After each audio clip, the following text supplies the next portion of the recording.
Maquin-Poula de retour.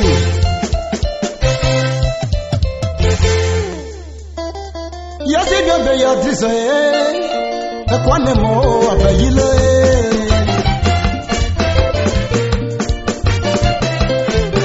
Adigo Douglas,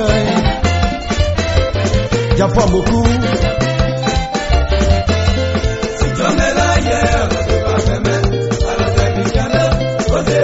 Elia Numabe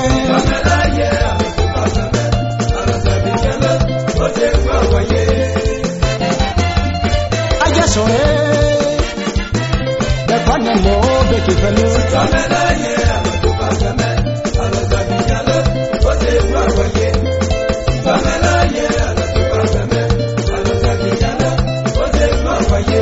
Muju Amazeme Abeja Marisi de Maroju Jalo e manene oneze juke obu ajawe oyi woke be oze peme another that oboze ba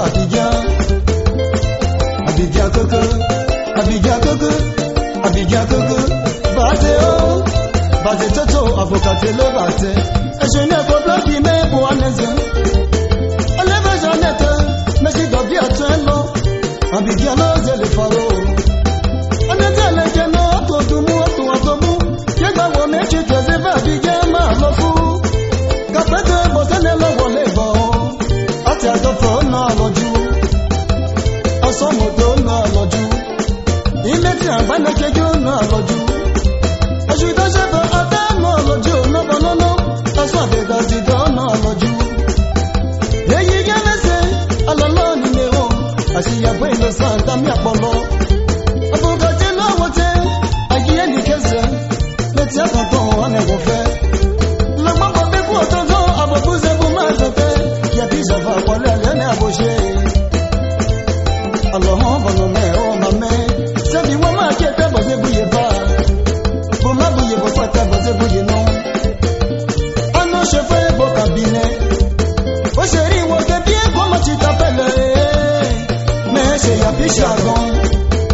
Cidade